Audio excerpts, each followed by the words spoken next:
자, 다들 반갑습니다. 아까 얘기했듯이 이제 여러분들 다음 주면은 3월 모의고사가 시작이 됩니다. 그렇죠? 그리고 이제 우리가 또 다른 걸 얘기해주면 내신도 이제 한 달 정도밖에 안 남았어요, 여러분들. 그죠? 이번에 좀 내신들이 다 시험을 일찍 보더라고요. 4월 한 20일 빠르면은 늦어도 24일 이쯤에 다 시작을 하더라고요. 그래서 여러분들이 내신도 이제 한 달 정도 남았고 다음 주에 3월 모의고사도 있고 그래서 이제 본격적으로 고3 1년을 달려야 됩니다. 그죠?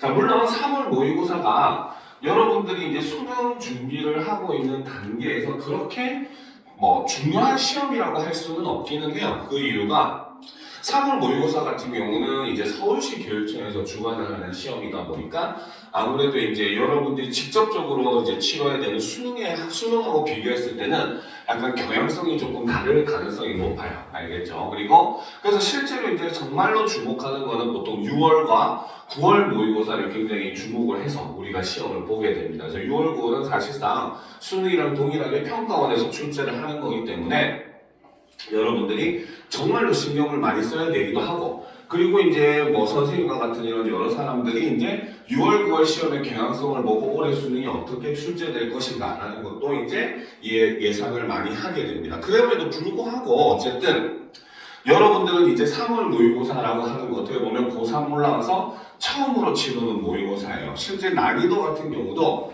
네, 어서오세요.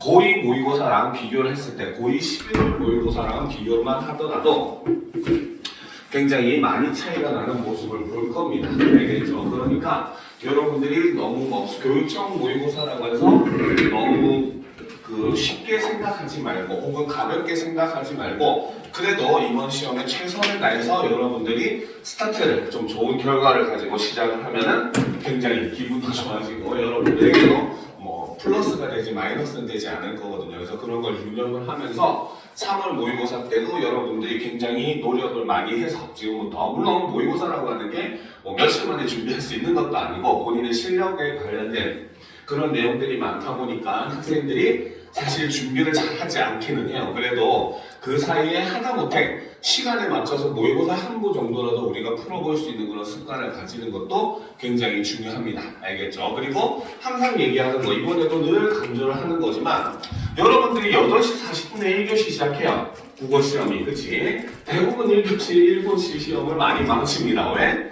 늦게 일어나가지고 멍한 상태로 시험을 보니까 그죠? 실제로 과학적으로 항상 얘기하지만 사람이 이제 자고 일어나서 2시간 뒤부터 자신의 뇌가 평소대로 쌩쌩 돌아간다고 얘기를 하거든요. 그러면 8시 40분에 시험을 보려면 늦어도 6시 반에는 일어나는 습관이 있어야 됩니다. 고3 시절에는 사실 그렇게 습관을 들여야 돼요. 저번에 오늘 다른 수업에서 이 얘기를 하니까 아이들이 이렇게 하는데 그렇지? 옛날은 아니고 지금도 그런데 강남에 이런 말이 있어요. 3당 4락이라고 하루에 3시간 자고 공부하면 원하는 대학에 붙고 4시간 자고 공부하면 원하는 대학에 떨어진다. 이런 말이 있습니다. 강남에. 알겠죠? 그만큼 많이 치열하게 공부를 하는 친구들도 많이 있어요. 그러니까 여러분들도 어느 정도는 좀 경각심을 가지면서 이제 시험에 임하는 그런 사람이 됐으면 좋겠습니다. 자, 오늘 이제 진도는 여러분들 이제 학교에서 현재 지문 2개 나간 거, 그렇죠? 이 부분을 선생님이 준비했어요. 하나는 협상과 관련된 질문이고 하나는 학생들이 서로 토의를 하는 내용의 질문입니다. 그래서 기본적으로 이제 선생님이 교재에 있는 질문들을 선생님 수능 특강에 있는 질문을 다 실어놨으니까 여러분들이 수능 특강이 아니라 선생님 교재에 필기를 하시면 돼요. 알겠죠? 그런데 지난주랑 조금 달라진 점은 이제는 이론적인 면을 선생님 부분을 좀 넣어놨어요. 그래서 여러분들이 좀 더 전문적인 이론을 함께 이제 접근을 해서 내용을 살펴보게 되면은 내용 이해도 훨씬 더 잘 될 것이고 그 다음에 내신 준비나 이런 데도 훨씬 효율적이 될 겁니다. 알겠죠? 그래서 이론 부분도 우리가 같이 살펴보는 그런 시간을 가져보도록 합시다. 자, 그러면 여러분들 교재 처음 페이지, 그렇죠? 수능 특강 71페이지에 있는 협상 지문입니다. 자, 그러면 같이 보도록 합시다.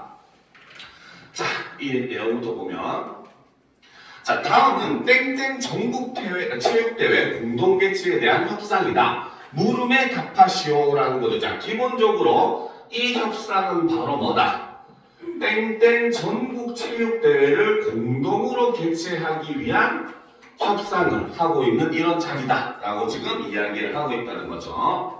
자, 이런 협상과 관련된 글을 우리가 이해를 할 때에는 기본적으로 각각의 대표들이 어떠한 입장을 취하고 있는가, 그렇죠? 첫 번째로 당연히 그 내용은 우리가 인지를 해줘야 됩니다. 그리고 두 번째는 늘 강조하지만 우리가 지금 하고 있는 건 화법과 장문, 즉 화법이에요. 말하는 방법이라고 했죠. 즉 협상이라고 하는 거는 상대방이 제안을 하고 그거에 대해서 내가 수용할 건지 거부할 건지 내 태도를 밝혀야 되는 겁니다. 그러면 당연히 말을 하는 사람들은 어때? 상대방의 내용에 동의를 하고 있느냐 혹은 거부를 하고 있느냐 둘 중에 하나겠죠. 그럼 우리는 당연히 파악을 할 때도 이 사람이 어떤 행동을 취하고 있는지를 1차로 판단을 해야 됩니다. 그리고 두 번째는 바로 뭐다? 이 사람이 동의를 하든 수락을 하든 그 행동을 해서 한 이유라고 하는 게 존재를 할 거 아니에요. 그렇죠? 그러면 당연히 왜 이 사람은 동의를 하고 있는가? 왜 이 사람은 거부를 하는가? 이런 것도 역시 여러분들이 화법에서 중요하게 파악해야 되는 문제. 그리고 단순히 동의냐 거부냐에서 끝나면은 상관이 없지만 협상이라고 하는 거는 거기에 플러스 항상 절충안을 만드는 게 협상의 가장 그 핵심적인 요소거든요. 그러면 상대방이 제안을 했을 때 그 제안을 동의를 했고 어떤 이유로 동의했으면 거기에 플러스 어떤 자세까지 있느냐 이렇게만 판단을 하면은 여러분들이 사실상 나머지에서는 그렇게 어려운 내용들이 존재하지 않을 겁니다. 알겠죠? 자, 그러면 그런 내용을 바탕으로 A씨 측 대표의 이야기부터 보도록 합시다. 자, B씨 측에서 보내주신 땡땡 전국체육대회 제안서는 잘 보았습니다. 이번 땡땡 전국체육대회는 처음으로 공동 개최되는 대회라는 점에서 국민의 많은 관심을 받고 있습니다. 우리 시와 B시 간의 입장 차이가 있겠지만 원만한 협상을 통해 대회를 성공적으로 치를 수 있기를 바랍니다. 라는 거죠. 그렇죠? 자, 일단 이 사람은 자신의 요구안을 말하기 전에 바로 무엇이다? 바로 협상의 결과를 통해 통해 기대할 수 있는 기대 효과에 대해서 먼저 이렇게 제시를 하고 있더라는 거죠. 그렇죠? 그래서 우리가 원만하게 협상만 잘 되면은 이 행사가 굉장히 성공적으로 치루어지게 될 것이다. 즉 우리의 그 협상에 이러한 기대 효과를 우리는 가지고 있다라고 먼저 이야기를 함으로써 그 긍정적으로 이루어지기를 바란다라고 하는 거를 이제 드러내주고 있다는 거죠. 자, 그러면 요구안이 어떤지 봅시다. 먼저 개막식과 폐막식 등 주요 행사는 우리 시에서 개최되기를 희망합니다. 자, A시에서 첫 번째로 하는 요구사항은 바로 뭐다? 개막식과 폐막식을 A시에서 하기를 바란다 라는 거죠. 자, 우리가 협상이라고 하는 거는 이제 뒤에 이론 부분에서 설명을 하겠지만 기본적으로 시작 단계, 조정 단계, 그 다음에 그 해결 단계 이렇게 세 가지로 나눌 수가 있어요. 알겠죠? 그 중에서 우리가 시작 단계에서 하는 거는 일단은 먼저 상대방이 무엇을 요구하는가를 파악을 해줘야 됩니다. 그렇죠? 그렇기 때문에 A씨와 B씨가 일단은 무엇을 요구하는지부터 우리가 살펴봐야 된다는 거죠. 자, 그러면 이 내용을 간단하게 일단 정리를 해봤을 때, 그렇죠? 자, 1차로 자, 첫 번째, 그렇죠? 바로 개막식과 폐막식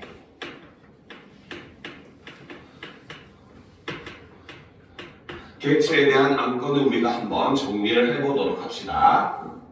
그렇죠? 자, 간단하게 해서 여기서 이제 A씨, 그 다음에 B씨라고 우리가 정리를 했을 때 먼저 첫 번째 A씨와 A씨에서 자신들이 요구하는 한 것은 바로 뭐다? 개막식과 폐막식을 A시에서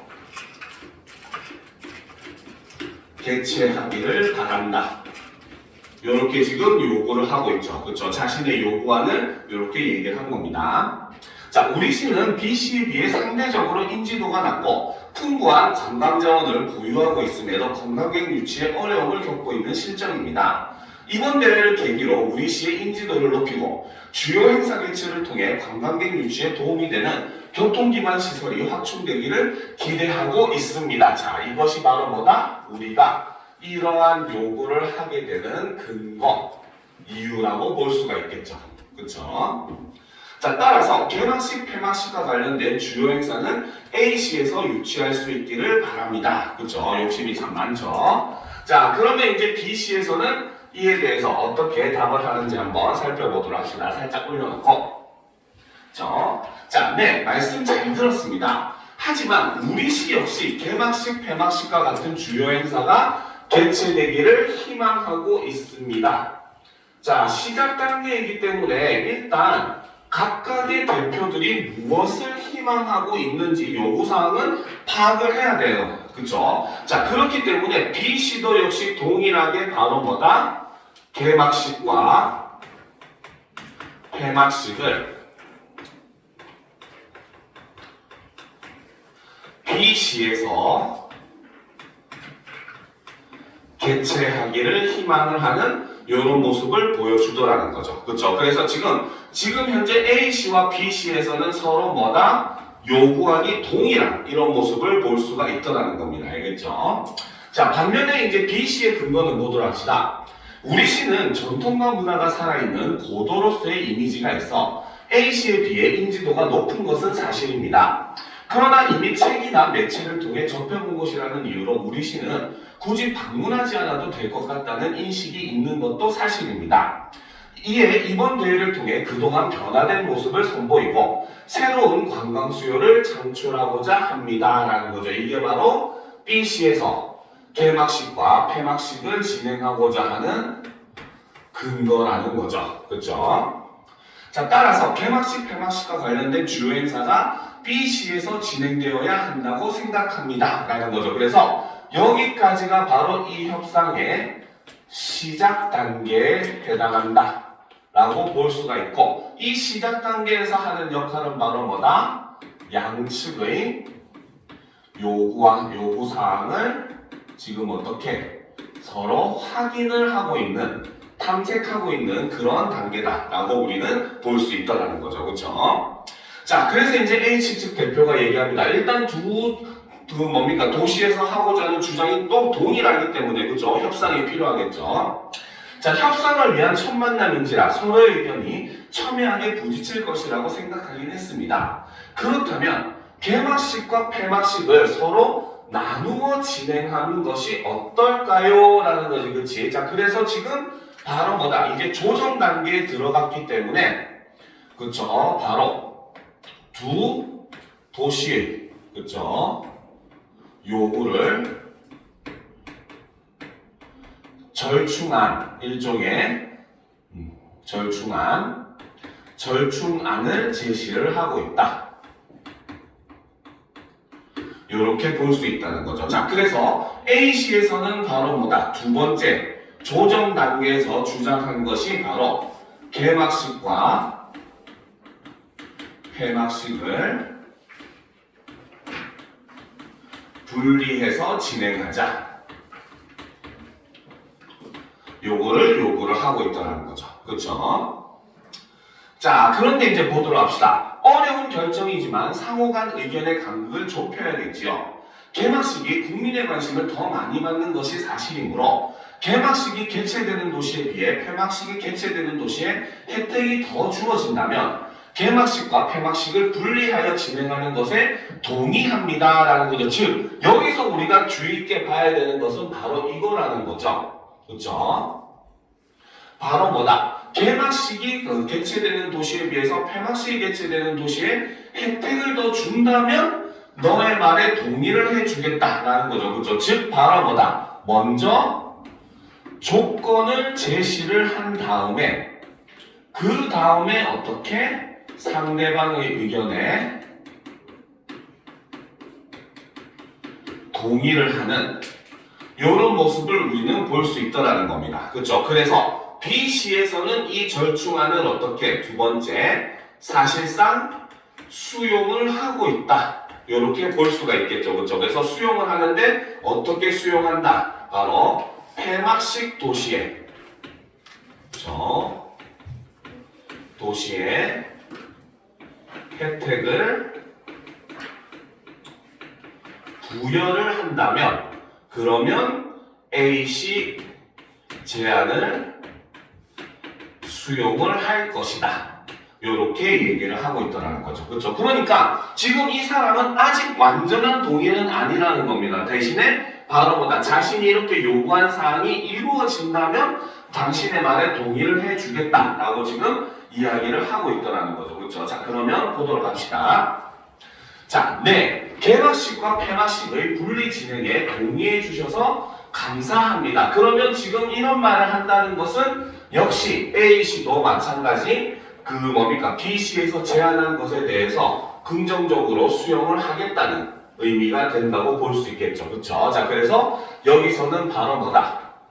B씨의 그렇죠? 조건에 동의를 하는 이런 모습을 보여주고 있다는 거죠. 자, 그럼 우리 시는 땡땡 전국체육대회를 통해 도시의 인지도를 높이고 교통 기반 시설을 확충하는 데 중요한 목적이 있으므로 개막식 개최를 희망합니다. 자, 그러면 우리가 요구하는 것은 바로 뭐다? A시에서 개막식을 개최하겠다라는 거죠. 그렇죠? 자, 그런데 말씀하신 것처럼 폐막식이 개최되는 도시에 혜택이 주어질 필요가 있으므로 그러면 A시에서 지금 개막식을 개최해버리면은 폐막식을 개최하는 도시는 당연히 B시가 되겠죠. 그렇죠? 그러니까 B시에 무엇을 혜택을 주겠다. 그래서 주어질 필요가 있으므로 경기장 설치와 관련하여 폐막식 개최 도시가 먼저 어떤 종목의 경기장을 설치할 것인가에 대한 선택권을 갖는 것이 어떨까요? 라고 얘기를 함으로써 그렇죠? 지금 이 A씨 측에서는 바로 뭐다? 첫 번째로 B씨의 조건을 수용을 하더라는 거죠. 그래서 그로 인해서 바로 뭐다? 혜택은 바로 경기 선택권을 부여하는 방식을 하면 어떻겠냐? 라고 제안을 지금 하더라는 겁니다. 그쵸? 자, 그러니까 이제 우리가 다시 또 보게 되면은 B씨에서 이제 이렇게 얘기를 했던 것을 A씨도 역시 수용을 하겠다는 거죠. 그쵸? 그러면 A씨에서 세 번째로 주장하는 것은 바로 뭐다? A씨가 개막식을 개최하겠다. 그쵸? 단 이때 어떻게? 바로 B씨의 혜택을 부여하겠는데 이 혜택이라고 하는 것은 바로 뭐다? 경기 선택권. 그렇죠? 왜? 우리가 체육대회라고 하는 것은 올림픽을 여러분들 봐서도 알겠지만 사실상 인기 종목은 굉장히 시청률이 좋지만 비인기 종목은 시청률이 좀 떨어지잖아요. 그렇죠? 그러니까 당연히 이제 폐막식 도시의 경기 선택권을 주게 되면은 이제 인기 있는 종목은 당연히 B시에서 먼저 선택을 할 수 있게 만들어주고 대신에 이제 많은 스포트라이트를 받는 A시는 개막식을 하겠다. 이렇게 지금 제안을 하더라는 거죠. 그러니까 지금 이 사람은 상대방의 의견에 동의를 하면서 거기에 추가적인 제안을 덧붙여서 하고 있는 이러한 모습을 우리는 볼 수 있다는 겁니다. 알겠습니까? 자, 계속 보도록 합시다. 자, 네, 인기 종목의 경기장을 설치할 수 있는 선택권을 갖는다면 우리 시가 폐막식을 진행하는 것에 찬성합니다. 라는 거죠. B시도 역시 마찬가지 A씨가 제안한 요구를 어떻게 동의를 하고 있는 모습을 볼 수가 있다는 거죠. 자, 그런데 이제 여기서 하나 주목할 게 나오죠. 자, 어떤 종목의 경기장을 설치할 것인지에 대해서는 좀 더 고민을 해보도록 하겠습니다. 그렇죠? 바로 구체적인 사안에 대해서는 적인 사안의 결정은 어떻게 현재 보류를 하고 있는 모습을 보여주더라는 거죠. 실생활에서는 너무도 당연한 겁니다. 왜? 당연히 어떤 경기를 선택할 수 있는지 선택권을 주겠다고 하면은 그 B씨의 입장에서도 어때요? 당연히 자기 도시로 돌아가가지고 다른 임원들하고 상의를 해야 될 거 아니에요. 그래서 어느 경기를 유치하는 게 우리가 훨씬 이득일 것인가라고 해서 서로 회의를 해봐야 될 거 아니에요. 그렇죠? 그러니까 당연히 지금 선택할 수 있는 그런 문제가 아니라는 겁니다. 알겠죠? 그런데 이제 우리가 이런 부분에서 합법과 전문 문제에 나오면은 선지가 바로 어떻게? 선지에서는 지금 A씨가 B씨의 자세에 대해서 이제 선지가 등장을 하게 될 텐데 그때 선지 중에 보면 이런 것들 상대방의 의견에 동의하는지 그리고 그 다음에 구체적인 결정을 보류하고 있는 건지 혹은 거부를 하는 건지 이런 식의 내용의 선지가 등장을 할 수밖에 없다는 거죠. 그러면 당연히 이 부분의 선지는 바로 뭐다? B씨 측 대표는 A씨 측의 제안에 동의를 하면서도 구체적인 사안의 결정에는 사안은 보류를 하고 있는 태도를 보이고 있다. 이런 식의 선지가 나올 수가 있다는 겁니다. 알겠죠? 자, 계속 보도록 합시다. 자, 그럼 경기장 설치와 관련하여 선수촌 방송중계센터 설치에 대해 논의해 볼까요? 자, 여기서 이제 바로 두 번째, 그쵸? 안건으로 사실 넘어가고 있는 모습을 보여준다는 거죠. 그쵸? 자, 그러면 일단 요거 마저 정리를 하고, 자, B씨는 A씨의 제안을 지금 수용을 했죠. 그쵸? 그래서, 자, B씨 같은 경우는 세 번째, 그쵸? 바로 폐막식을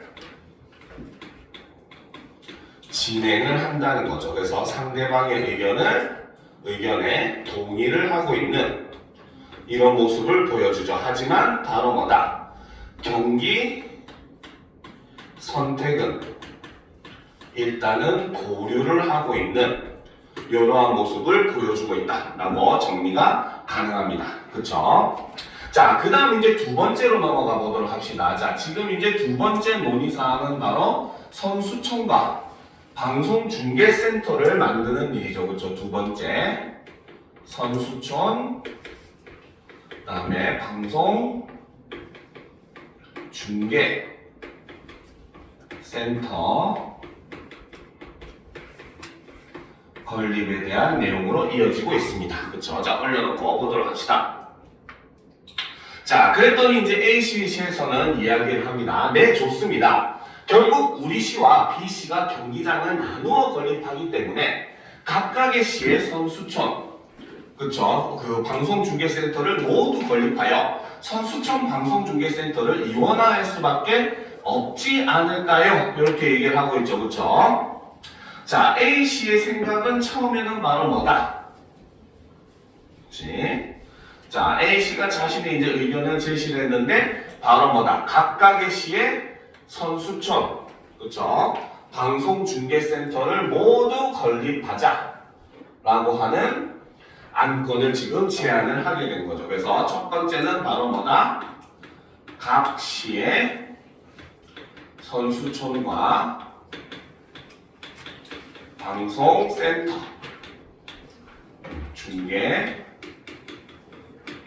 중계센터를 모두 건설을 하자라고 제안을 한 거죠. 자, 근데 이제 이 부분 좀 주의해서 봐야 됩니다. 봅시다. 자, B씨 측 대표는 각각의 시의 선수촌 방송중계센터를 모두 건립하여 선수촌과 방송중계센터를 이원화할 경우 선수촌 방송중계센터 건립에 드는 비용이 과도하게 발생할 수 있습니다라는 거죠. 자, 그러면 네가 제안한 것의 문제점 첫 번째는 바로 뭐다? 비용이 과도하게 발생한다. 그렇죠? 상대방 제안에 지금 문제점을 짚고 있죠. 그렇죠? 자, 우리 시의 경우 이전에 전국 규모의 체육대회를 유치한 경험이 있습니다. 그 경험을 떠올려 볼 때 A씨와 우리 시가 각각 선수촌, 방송중계센터를 모두 건립하는 것은 예산 낭비라고 생각됩니다. 특히 선수촌 건설에는, 자, 다음 페이지, 많은 예산이 투입될 것으로 보이며 방송중계센터가 각각의 시에 이원화될 경우 오히려 방송중계에 혼란이 발생할 수도 있습니다. 자, 이게 바로 문제점 두 번째라고 볼 수가 있겠죠. 자, 그러면 이렇게 두 가지로 나누어서 상대방의 문제점을 짚는다는 것은 너의 의견을 조금이라도 수용을 하겠다, 안 하겠다? 안 하겠다가 되는 겁니다. 그렇죠? 그러니까 B씨에서는 A씨의 제안을 거부를 하는 거죠. 그렇죠? 거부를 하는데 그 근거로, 그렇죠? 첫 번째 바로 뭐다? 자, 그래서 이거는 A씨 제안을 거부를 하는 거죠. 그 이유가 첫 번째는 바로 뭐다? 예산 낭비가 발생할 수 있다.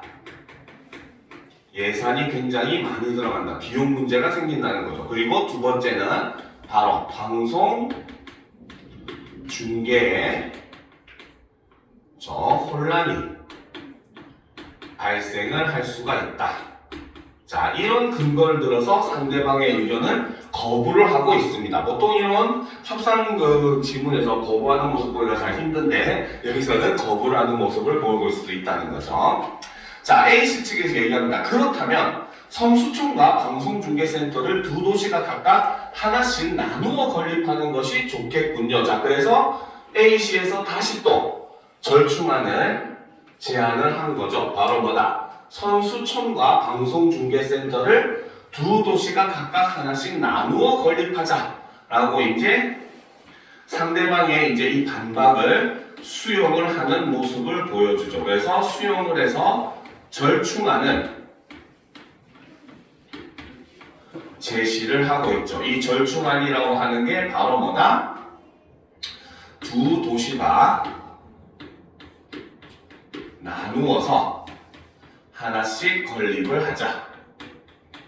이렇게 주장을 한 거죠. 자, 그런데 우리 시는 B 시에 비해 도시 경제 규모가 작아 예산이 넉넉하지 않은 것이 현실입니다. 그 점을 고려해 주시면 감사하겠습니다. 라는 거죠. 이래놓고는 처음에 다 같이 만들자고 이러고 있고, 그지? 자, 그러면 지금 A씨 측은 바로 뭐다?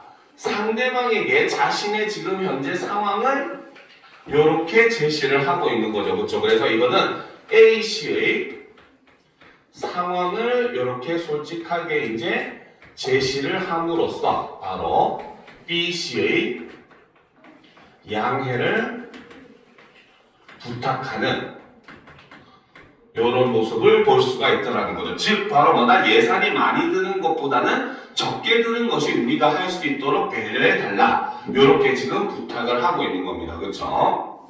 자, 그래서 이제 두 도시가 나누어 건립하는데 이때 바로 뭐다? A씨의 예산 상황을 고려해 줄 것을 요구를 하고 있다는 거죠. 자, 그랬더니 이제 B씨 측이 얘기합니다. 선수들이 A씨와 B씨를 편리하게 이동할 수 있도록 하는 이동수단을 A씨에서 준비해 주신다면 예산이 많이 드는 선수촌 건설은 우리 시에서 부담하도록 하겠습니다. 라는 거죠. 즉, 여기서도 역시 뭡니까? B씨는 A씨에게 자신들의 조건이 수용된다는 것을 전제로 해서 상대방의 의견에 동의할 것이다, 수용할 것이다 라는 걸 지금 이렇게 얘기를 하고 있더라는 거예요. 그렇죠? 자, 그래서 B씨에서는 상대방의 의견을 일종의 조건부 수용이라고 볼 수가 있겠죠. 그렇죠? 그래서 여기서도 역시 마찬가지 제안을 합니다. 추가 제안을 하죠. 바로 A씨가 그렇죠? 방송 중계 센터 이거를 만들고 플러스 거기에 바로 뭐다? 이동 수단을 제공을 해준다면 그렇다면 어떻게? 상대방의 의견을 수용해서 B씨가 비용이 많이 드는 선수촌을 건립할 것이다. 이렇게 상대방에게 조건을 붙여서 지금 뭡니까? 상대방의 의견을 지금 수용하고 있는 그런 모습을 보여주고 있어요. 근데 사실상 이렇게 얘기를 한다는 것은 상대방의 의견에 거의 동의를 한다는 의미로 우리가 볼 수가 있다는 겁니다. 그리고 그 동의를 하는 대신에 추가적인 요구사항을 얘기를 하고 있다. 이런 개념으로 우리가 해석을 하시면은 선지 문제를 해석할 때 전혀 어려움이 없으실 겁니다. 알겠죠? 자, 그러면 자, 올려놓고 마지막 부분 보도록 합시다. 자, 좋습니다. 자, 대놓고 이제 좋다라고 얘기를 하고 있죠. 그렇죠? 그러니까 당연히 상대방의 제안을 어떻게 제안에 동의를 하고 있는 이런 모습을 보여주고 있죠. 자, 그럼 우리 시에서 개막식을 개최하는 종합운동장 주변에 방송중계센터를 건설하도록 하고 두 도시를 연결할 수 있는 버스 역시 우리 시에서 준비하고 운영하는 것으로 하겠습니다. 앞으로도 땡땡 전국체육대회 준비를 위해 추가적인 협상이 필요해 보입니다. 그럼 어떤 종목의 경기장을 설치할 것인지에 관한 선택에 대해서는 다음 협상 때 논의를 하는 것이 어떨까요? 저희가 경기장 종목의 선택권을 가지고 있으므로 먼저 고민을 좀 해오도록 하겠습니다. 라는 거죠. 그러면 바로 뭐다? 어떤 종목의 경기장을 설치할 것인지, 그렇죠? 이것이 바로 뭐다? 다음, 그렇죠? 협상의 주제가 될 것이다 라고 지금 이렇게 소개를 하면서 마무리를 하고 있는 거죠. 그렇죠? 자, 네, 좋습니다. 그럼 다음 협상 때 뵙도록 하지요. 그래서 지금 B씨에서 마지막에 제안한 이 요구를 A씨는 역시 수용을 하고 있다는 거죠. 그렇죠? 그래서 수용을 함으로써 A씨는 세 번째 바로 방송 중계센터, 그렇죠? 플러스 이동수단을 마련을 하겠다.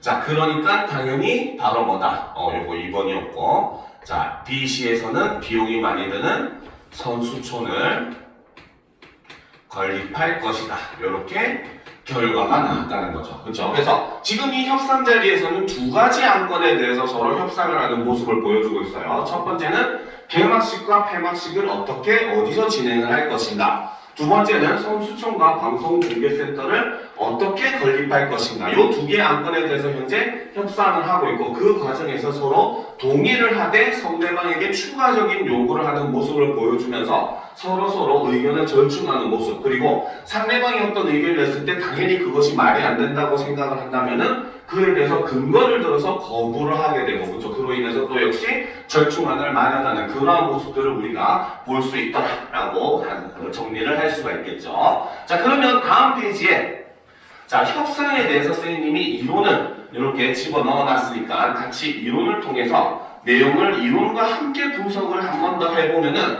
여러분들이 확실하게 내용을 이해할 수 있을 겁니다. 그렇죠? 자, 그러면 이제 처음부터 보도록 합시다. 자, 협상의 개념 및 절차. 그렇죠? 자, 이 내용부터 한번 보도록 합시다. 자, 우리 사회를 구성하고 있는 수많은 개인과 공동체는 다양한 입장을 가지고 각자의 이익을 추구한다. 뭐 요거는 다른 자료를 가져온 거라서 뭐 안 보셔도 되고. 자, 한번 더 봅시다. 이렇게 서로 다른 입장으로 갈등이 발생하였을 때 협상을 통해 모두가 만족할 만한 결과를 얻을 수가 있다라는 거죠. 자, 이것이 바로 우리가 바로 뭐다? 협상을 하는 이유, 즉 협상의 목적이 된다는 거죠. 그렇죠? 자, 협상은 타협과 조정을 거쳐 갈등의 해결 방법을 찾는 의사소통 과정으로, 자, 여기서 지금 협상의 정의를, 개념을 설명을 합니다. 협상이라고 하는 것은 바로 뭐다? 타협과 조정을 거쳐 갈등의 해결 방법을 찾는 의사소통 과정이다. 자, 이렇게 개념을 설명을 하죠. 자, 일반적으로 단계는 시작 단계, 조정 단계, 해결 단계에 따라서 진행이 된다는 겁니다. 자, 갈등 상황에서 모두가 만족할 수 있는 대안을 마련하려면 협상 절차에 따라 상황에 맞는 협상 전략을 사용해야 한다는 거죠. 그렇죠? 자, 그러면 아까 질문을 여기에다 대입해서 한번 봐서 살펴보도록 합시다. 알겠죠? 자, 지금 이제 아까의 협상 내용이 시작했을 때 갈등의 원인을 분석을 합니다. 바로 어떤 것? 바로 개막식과 폐막식의 진행 도시를 선정하는 문제가 갈등의 원인이었죠. 그렇죠? 물론 뭐 원활하게 협상을 하고 있기는 하지만 어쨌든 두 사람이 서로 처음에 대립했던 부분이 바로 이 부분이었다는 겁니다. 그렇죠? 자, 그래서 서로의 입장과 요구사항을 공유합니다. A씨는 역시 바로 뭐다? 개폐막식을 개최를 하고 싶다. 반면에 B씨 역시도 뭐였다? 개폐막식을 BC에서 개최하고 싶다. 이렇게 서로의 이제 그 요구 사항을 이렇게 확인을 하는 단계, 시작 단계의 내용이었다는 거죠. 그렇죠? 자, 그래서 이제 조정 단계에서는 구체적인 대안을 제시합니다. 그렇죠? 바로 A씨에서 뭐라고 제시하느냐? 서로 나누어서 개폐막식을 나누어 진행을 하자는 조건을 걸게 되죠. 그렇죠? 그랬더니 이것을 조정하는 단계에서 추가적인 안이 나왔습니다. 그렇죠? 왜? 한 도시에는 개막식을, 그렇죠? 그리고 다른 도시에는 폐막식을 진행하되 여기에 플러스 추가 혜택을 부여하자. 요렇게 안건이 나왔죠. 그렇죠? 그랬더니 상대방에서 이 추가 혜택으로 제시한 게 바로 뭐다? 경기 선택권. 요거를 부여하자라고 주장을 했다는 거죠. 그래서 최선의 해결책이 제시가 됩니다. 두 도시가 모두 동의를 하게 되죠. 그래서 이 결과 A시에서는 개막식을, 그렇죠? B시에서는 폐막식 플러스 경기 선택이라고 하는 이러한 득을 얻었다는 거죠. 그렇죠? 그래서 합의를 이행을 하게 됩니다. 그렇죠? 자, 그 다음 문제로 이제 갈등의 원인이 두 번째는 바로 뭐였다? 바로 선수촌과 방송 중계센터 건립 문제였죠. 자, 그래서 이때 서로의 그 뭡니까? 입장과 요구사항을 보면은 A씨는 바로 뭐라고 했다? 각각 건립을 하자. 그랬더니 이에 대해서 B씨는 거부를 하게 됩니다. 그렇죠? 자, 그래서 이제 구체적인 대안을 제시를 하게 되죠. 그래서 어떻게? 바로 나누어서 건립을 하는 방향으로 하자라고 얘기를 합니다. 자, 그래서 제시된 대안을 검토를 함에 있어서 역시 그 의견에 동의를 하게 되는 거죠. 그렇죠? 그런데 여기서 바로 뭐다? A씨는 예산이 부족하다는 것을 부족을 고려해 달라고 요구를 하게 되죠. 그래서 B씨는 바로 뭐다? A씨의 방송센터 플러스 이동수단을 제안을 하게 됩니다. 그렇죠? 그래서 최종적으로 최선의 해결책으로 나온 것이 바로 무엇이다? A씨는 방송센터 플러스 이동수단을, 반대로 B씨에서는 예산이 많이 드는 선수촌을 건립하겠다. 이렇게 합의를 진행을 하게 되는 이런 모습을 볼 수가 있었다는 거죠. 그렇죠? 그러니까 우리가 지금 했었던 그 내용이 지금 이렇게 협상의 단계별로 내용을 정리를 해보니까 훨씬 더 눈에도 잘 들어오고 여러분들 이해하기가 쉬워지더라는 거죠. 그렇죠? 왜 이렇게 협상이 진행되었는가라는 것도 차분히 우리가 이해를 할 수 있다는 겁니다. 알겠습니까? 자, 그러면 계속해서 한번 살펴보도록 합시다. 자, 그러면 이제 각 단계별로 우리는 어떤 협상 전략을 사용할 수 있는가라는 것도 한번 봐야 되겠죠. 그렇죠? 자, 보도록 합시다. 요건 다 지워도 되겠죠, 이쪽은. 자, 보도록 합시다. 자, 시작 단계는, 그렇죠? 갈등 해결을 위한 구체적인 대안을 제시하기에 앞서, 즉, 대안을 제시하는 단계가 아니라는 거죠. 그렇죠? 바로 뭐다? 시작 단계는 갈등의 원인을 분석하고 협상 참여자들의 입장과 요구사항을 공유하는 단계이다. 이것이 바로 시작 단계의 특징이라고 볼 수가 있다는 겁니다. 그렇죠? 그래서 시작 단계에서는 지금 요구하는 시간이 아니라는 거죠. 일단 우리가 무엇을 일단 요구를 하고 있는가를 먼저 밝히고 서로가 서로의 입장을 지금 이해하는 데 시간 드리는 시간이 시작 단계의 시간이라는 거죠. 자, 협상 참여자들은 시작 단계에서 다음 전략을 활용할 수 있다. 자, 첫 번째, 협상 주제와 관련한 선호도 차이를 분석을 해야 된다는 거죠. 그쵸? 자, 보시면 양측의 협상 참여자들은 입장이 서로 반대되는 것처럼 보이지만 협상 주제와 관련한 세부 요소에 대해서는 각자의 선호가 다를 수도 있다라는 거죠. 즉 바로 뭐다?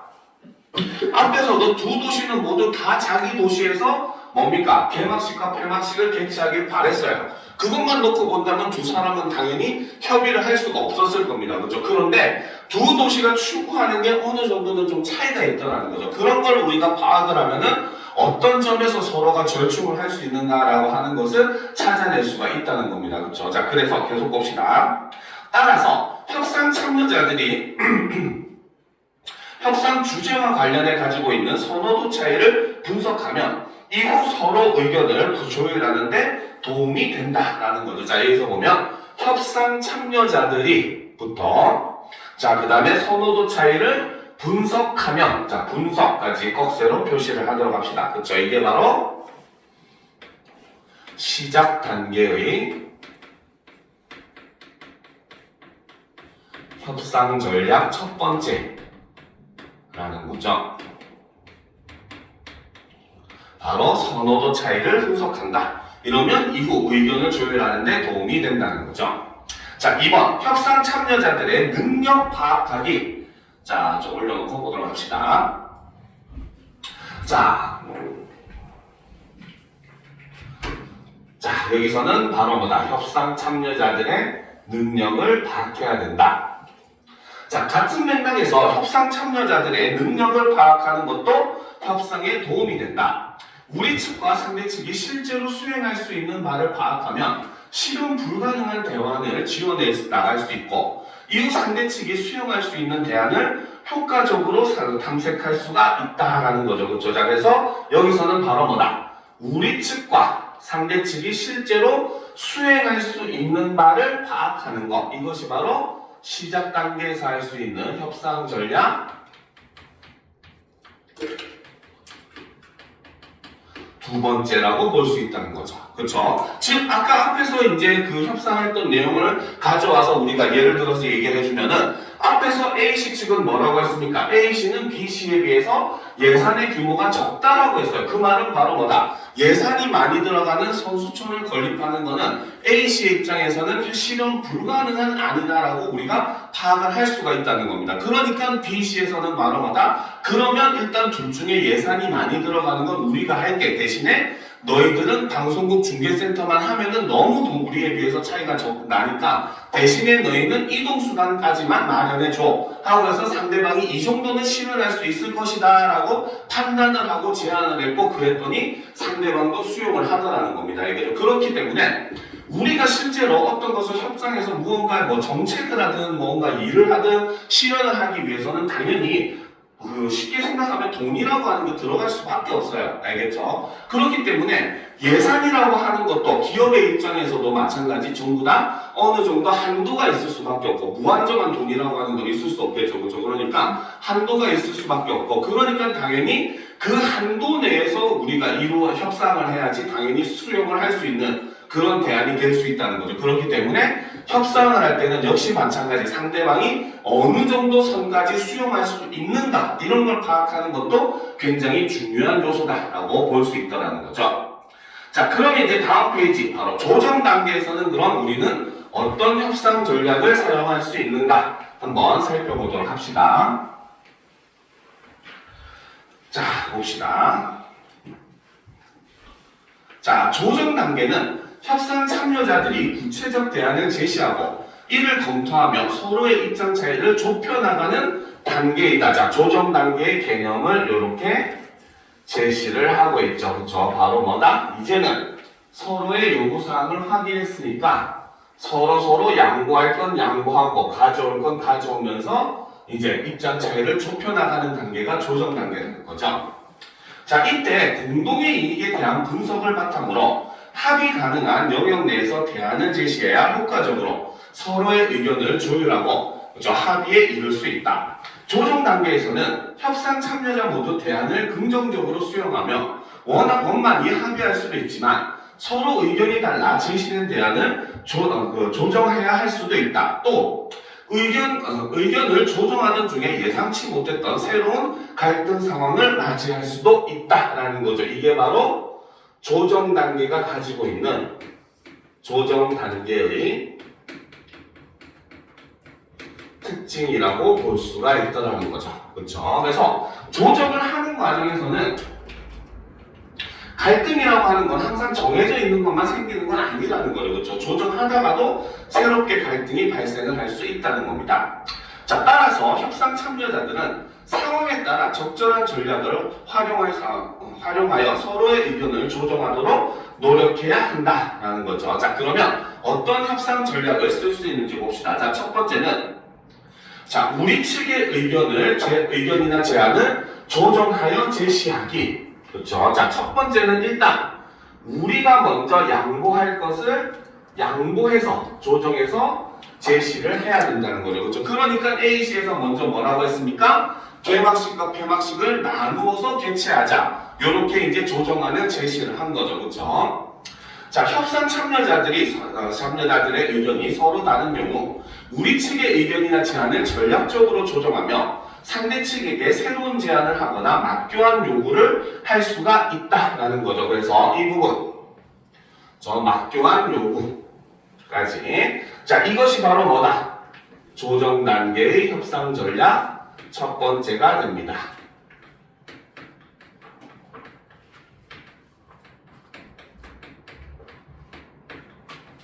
전략 첫 번째라는 거죠.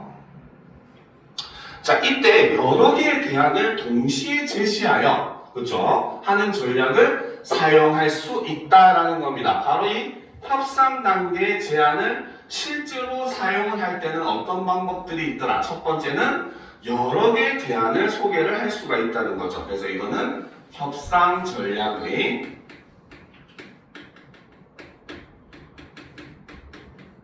사용 방법이 되는 겁니다.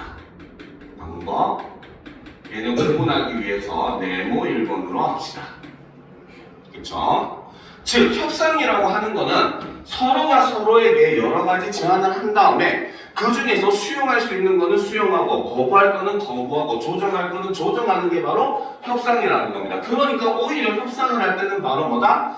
여러 옵션을 상대방에게 열어주는 거예요. 그러면 뭐다? 상대방은 거기에서 자신이 이익이 될 만한 걸 선택을 하겠죠. 그렇죠? 그럼 최고의 베스트는 뭡니까? 내가 최우선적으로 요구하고자 하는 대안을 상대방이 선택하지 않았으면은 그러면 서로의 뭡니까? 중요도가 서로 상충하지 않기 때문에 원만하게 합의할 가능성이 굉장히 높아진다는 거죠. 그렇죠? 그러니까 오히려 어떻게? 상대방에게 여러 가지 대안을 먼저 제시를 함으로써 그래서 상대방이 무엇을 중요하게 생각하는가 이런 것들을 오히려 이를 통해 파악을 할 수가 있더라는 겁니다. 알겠죠? 자, 계속 보도록 합시다. 자, 동시에 여러 대안을 제시하는 경우 우리 측이 중요하게 여기는 가치를 상대 측에게 전달할 수 있고 상대 측의 반응을 통해 상대 측의 선호도와 관심사를 파악할 수 있다. 또 상대 측에게 여러 대안에 대한 선택권을 부여하여 우리 측이 협상을 주도적으로 이끌 수 있으며 상대 측이 양보에 대해 가지는 반감을 줄일 수 있다. 이외에도 우리 측 주장을 뒷받침하는 객관적인 자료를 활용. 그렇죠? 이것이 바로 무엇이다? 협상 전략을 사용하는 방법 네모 2번이 되겠죠. 그렇죠? 자, 활용을 하면 우리 측의 대안을 설득력 있게 전달할 수 있다. 그렇죠? 이거는 일종의 협상도 큰 범위로 얘기하면은 뭡니까? 주장하는 말하기라고 볼 수가 있어요. 그런데 당연히 내 주장이 먹히려면은 객관적인 자료를 첨부하는 것이 훨씬 더 설득력을 높일 수가 있겠죠. 자, 그럼 이제 두 번째 조정 단계의 협상 전략 두 번째를 보게 되면 자, 상대 측의 요구를 일정 부분 수용하며 양보를 한다라는 거죠. 그렇죠? 자, 어느 정도 수용할 거는 수용을 해 주어야 협상이 원활하게 이루어질 수 있다라는 겁니다. 자, 서로 의견이 다른 상황에서 우리 측의 입장만 강조하기보다 상대 측의 요구를 일부 수용하는 것, 그렇죠? 바로 상대 측의 요구를 일부 수용하는 것, 이것이 바로 조정 단계에서 쓸 수 있는 협상 전략 두 번째라고 볼 수가 있겠죠. 그렇죠? 자, 다만 상대 측의 요구를 일부 수용하기 전에 우리 측이 중요하게 생각하는 가치를 고려하여 양보할 수 있는 범위를 설정해야 한다라는 거죠. 자, 이거는 양보할 때 굉장히 주의할 점이 됩니다. 알겠죠? 왜? 우리가 중요하게 생각하는 것을 포기할 수는 없는 거예요. 즉, 협상을 할 때는 우리의 요구안 중에서도 우리가 절대 포기할 수 없는 것과 포기해도 되는 것을 구분해 놓는 게 굉장히 중요합니다. 알겠죠? 그래서 우리가 포기를 해야 되는 상황이라면 어때? 일단 중요도가 떨어지는 어느 정도 포기를 해도 되는 안들부터 포기를 해야지, 내가 중요하게 생각하는 걸 포기해버리면은 협상을 안 하는 것만 오히려 못하게 될 거 아니에요. 그렇죠? 그렇기 때문에 바로 이 범위를 미리 설정해 놓는 게 굉장히 중요하다는 거죠.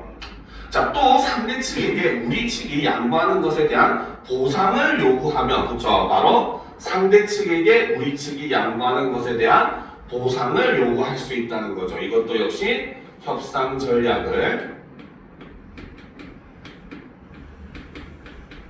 사용하는 방법이라고 볼 수가 있고, 그러면 이 부분에 대해서 위에 지문을 가지고 오면 바로 뭡니까? 아까도 얘기했듯이 상대방이 바로 뭡니까? 예산이 적은 것을 고려해달라 했더니 어떻게? 그러면 우리가 돈이 많이 드는 선수촌을 만들게, 대신에 너는 요런 거 이동수단까지는 제공해줘 하면서 그 보상을 요구를 하는 그런 모습을 볼 수 있었죠. 개막식, 폐막식도 역시 마찬가지, 바로 뭡니까? 폐막식에게 그 하는 도시의 경비 선택권 주자는 추가적인 혜택을 부여하자는 것을, 이거는 물론 요구한 게 아니라 오히려 상대 측이 제안을 한 내용이긴 합니다. 자신의 그거를 양보하는 모습이라고 볼 수가 있겠죠. 그러니까 상대방도 원활하게 그 상대방의 제안을 수락을 하는 모습을 볼 수가 있다는 거죠. 그래서 우리가 지금 여기서 하는 이런 협상 전략이 사실은 우리가 아까 봤었던 질문에 많이 녹아 들어가 있습니다. 그러니까 그거를 연관시켜서 본다면 훨씬 더 이해가 잘 된다는 거죠. 자, 그럼 이제 세 번째, 상호 만족을 이끄는 창의적인 대안을 제시한다.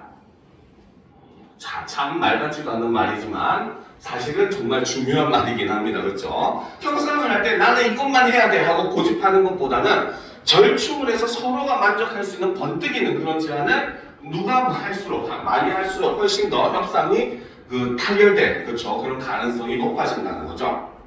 자, 그래서 서로의 의견을 조정하는 과정 중 협상 참여자들은 새로운 갈등을 맞이할 수 있다. 이때 갈등 상황을 분석하며 모두의 만족을 이끄는 창의적 대안을 탐색해야 한다. 창의적 대안을 탐색하기 위해 먼저 현재 나타난 갈등 상황과 그 원인을 구체적으로 파악해야 한다.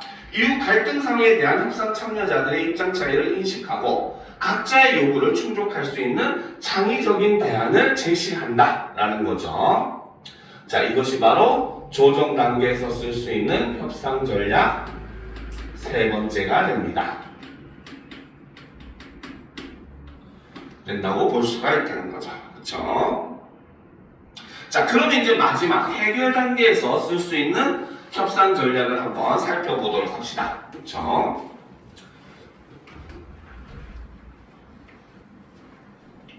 자, 해결 단계는 앞서 논의된 여러 대안을 바탕으로 최선의 해결책을 선택하여 합의에 이르고자 하는 단계이다. 자, 해결 단계의 개념을 이렇게 제시를 해놓고 있죠. 자, 이게 바로 해결 단계의 개념이죠. 자, 해결 단계에서 사용할 수 있는 전략은 다음과 같다. 최선의 해결책을 수락 혹은 거부하기. 자, 해결 단계에서 논의된 대안 중에서 협상 참여자 모두의 만족이 가장 큰 것을 최선의 해결책으로 선택한다. 자, 여기서 최선의 해결책이라고 하는 것은 바로 무엇이다? 바로 논의된 대안 중에서 협상 참여자 모두의 만족이 가장 큰 것이 바로 최선의 해결책이라는 거죠. 자, 그러나 이 해결책이 무조건 효율적이라고 판단할 수는 없다.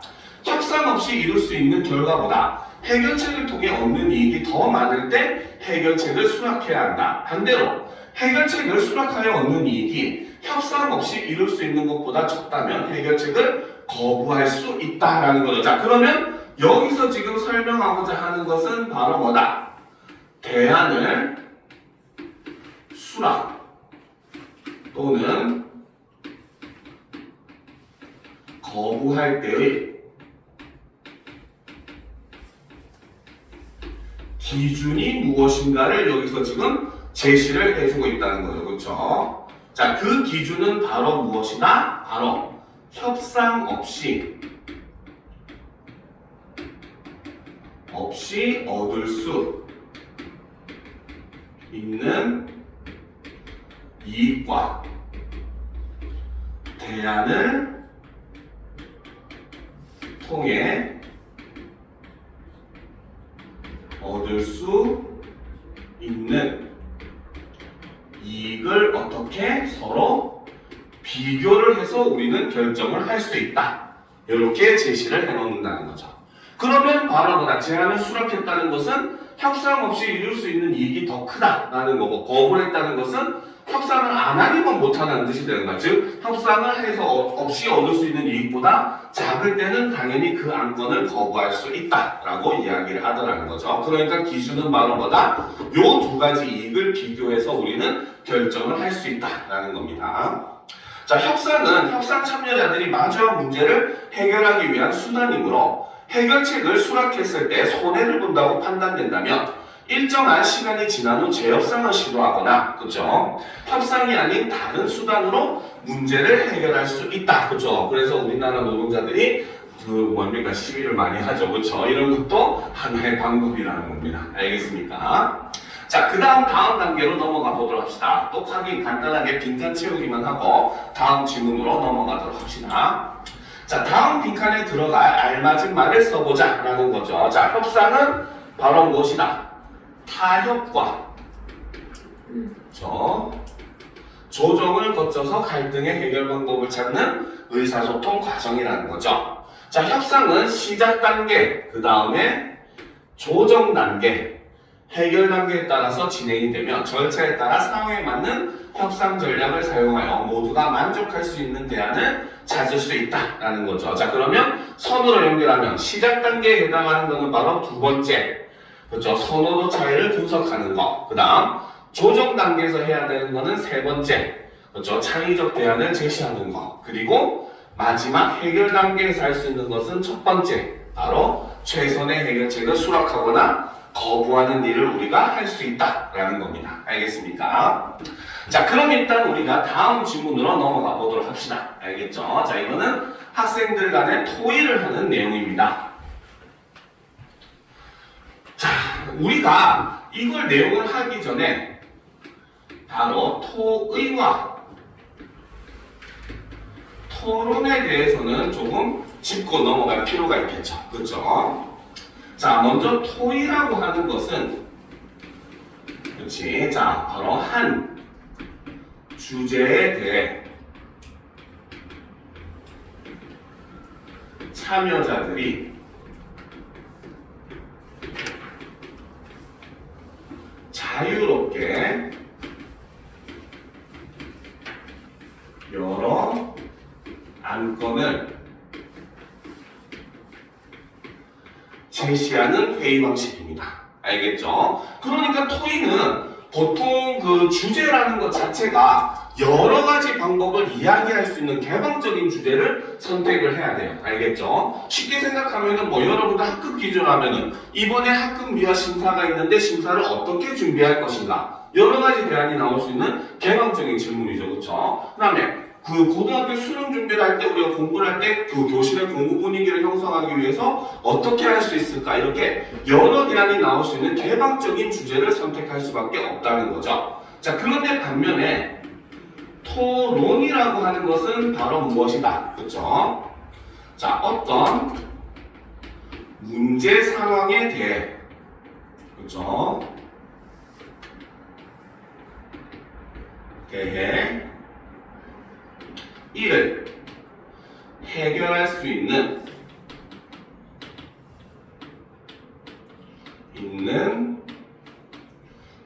대안을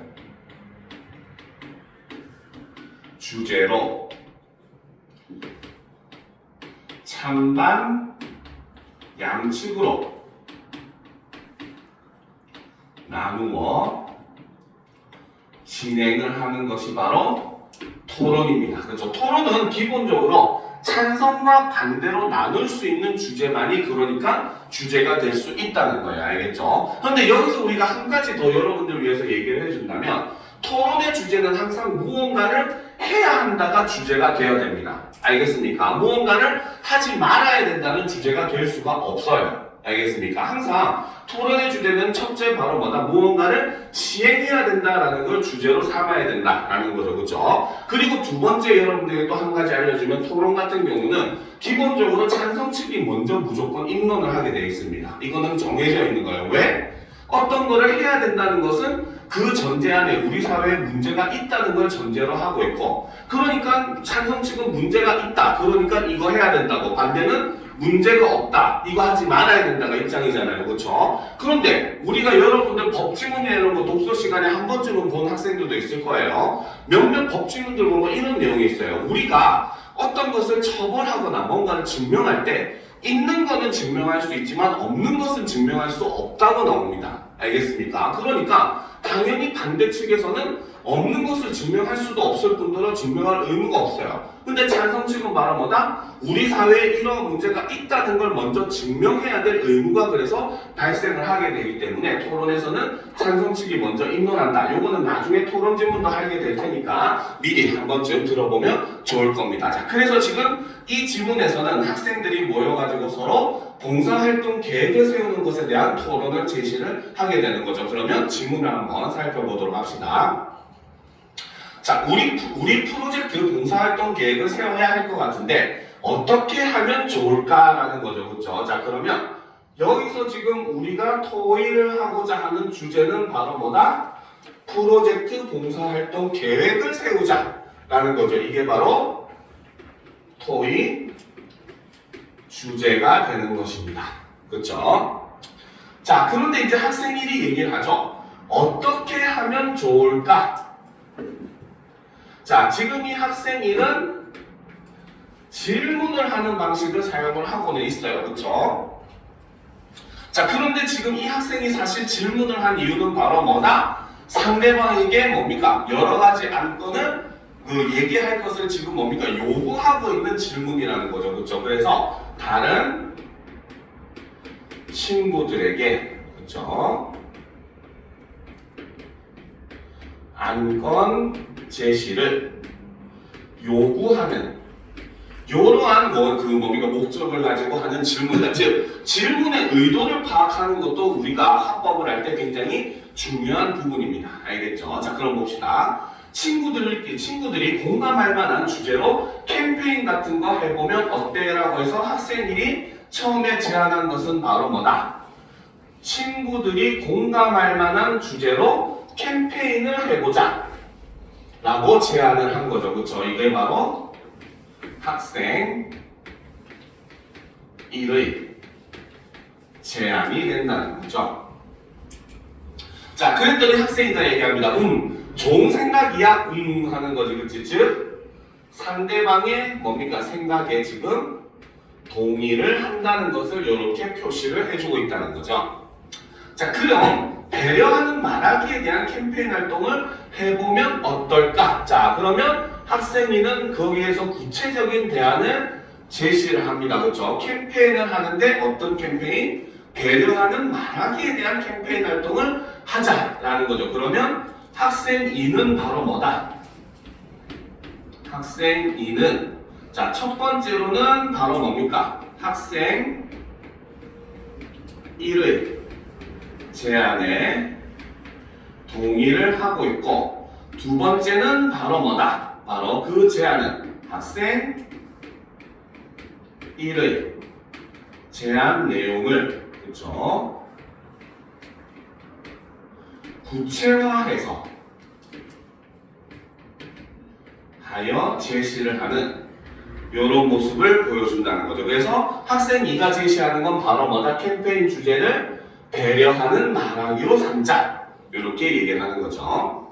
자, 지난 국어 시간에 배려하는 말하기를 배우면서 나 전달법에 대해서도 배웠잖아. 자, 여기서는 지금 바로 뭐다? 친구들과 함께 수업 시간에 배운 내용을 제시를 하는 거죠. 그렇죠? 바로 공통되는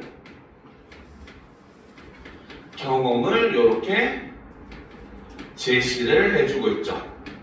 그렇죠? 자, 근데 그 경험에서 바로 뭐다? 난 배려하는 말하기가 참 중요하다는 생각이 들었거든. 특히 나 전달법이 인상 깊더라고 해서 공통된 경험을 제시하고 그 속에서 뭡니까? 그 수업을 통해 자신이 했었던 바로 뭐다? 학생 이의 이가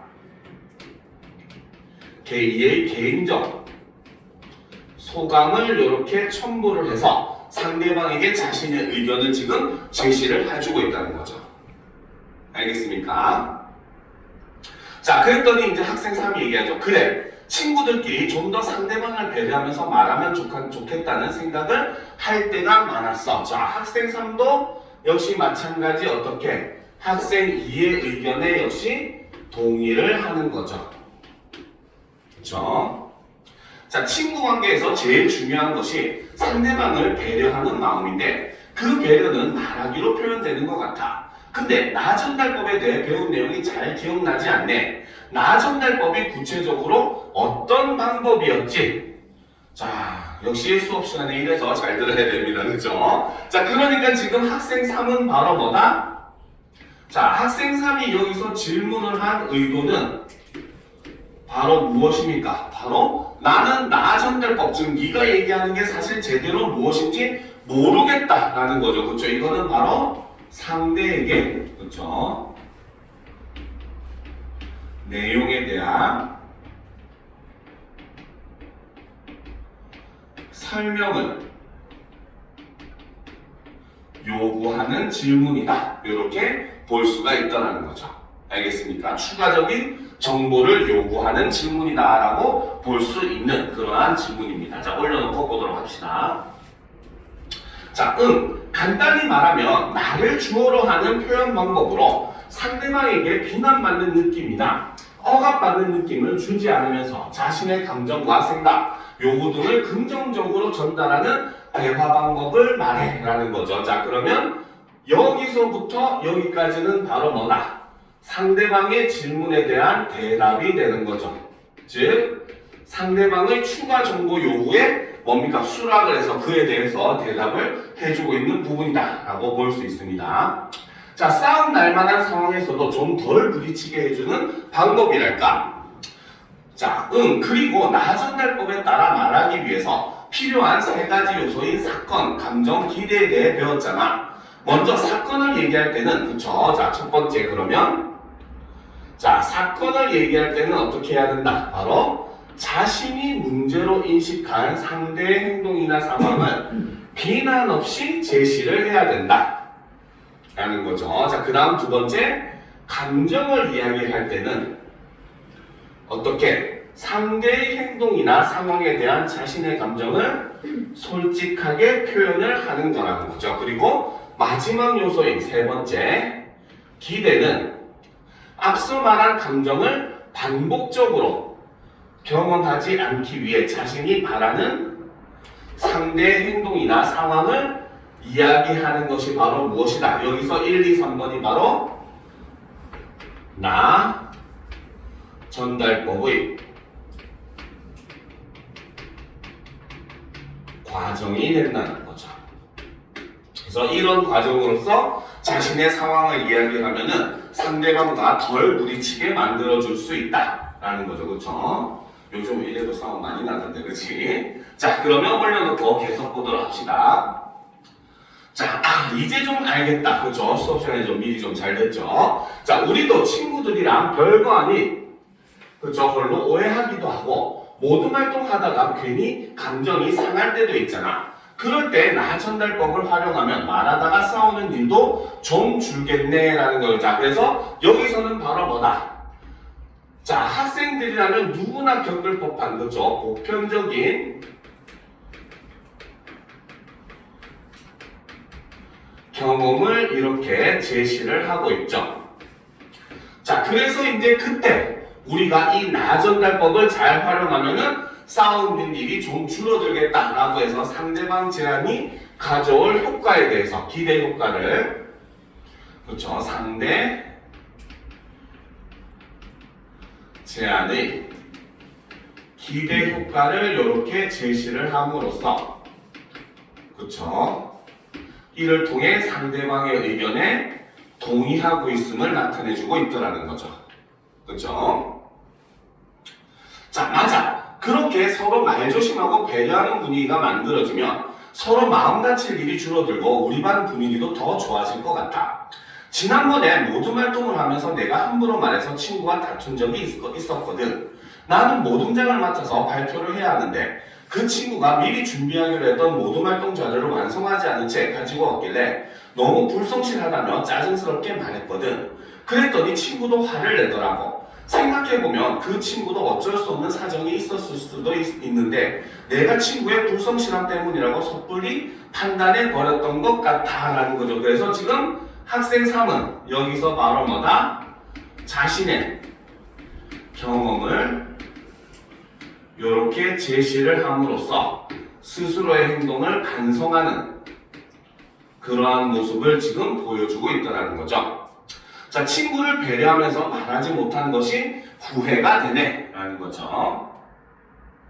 자, 배려하며 말하기를 실천하는 것은 우리 모두에게 참 어려운 일이니 자책하지 마. 그렇죠? 그러니까 친구가 자신의 행동을 막 반성하고 시무룩하고 있으니까 어떻게? 자책하지 마 라고 얘기하면서 상대를 어떻게? 상대방을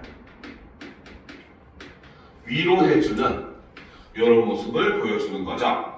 자, 그래서 우리가 캠페인 활동을 통해 배려하며 말하기의 필요성을 알리고 실천을 이끌어내기 위해 노력하는 것은 의미 있는 활동이 될 수 있을 것 같아. 자, 앞에서 나온 이야기들 정리해보면 배려하는 말하기에 대한 캠페인 활동이 의미 있는 활동이라는 점에 모두 동의했으니까 다음 모임에서 실천 방향을 공유해보고 캠페인 활동에 활용할 자료를 같이 만들어보자. 그래서 여기서는 바로 뭐다? 다음 토의 내용을 이렇게 제시를 하면서 이야기를 마무리하는 거죠. 자, 다음 모임까지 배려하는 말하기의 실천 방안에 대해 생각해오면 좋겠어. 응, 좋아. 그럼 내가 오늘 나눈 이야기를 정리해서 보내줄게 라고 하면서 이렇게 친구들의 회의가 마무리를 되고 있는 모습을 볼 수가 있다는 겁니다. 알겠죠? 자, 그러면 지금부터 10분 정도 쉬어가십시다. 그렇죠? 그래서 8시 시간이 조금 애매한데 그럼 10분 조금 넘게 해서 8시 5분까지 쉬는 시간을 가졌다가 이어서 우리가 가도록 합시다. 알겠죠? 자, 잠시 화장실도 다녀오고 기지개도 좀 펴시다.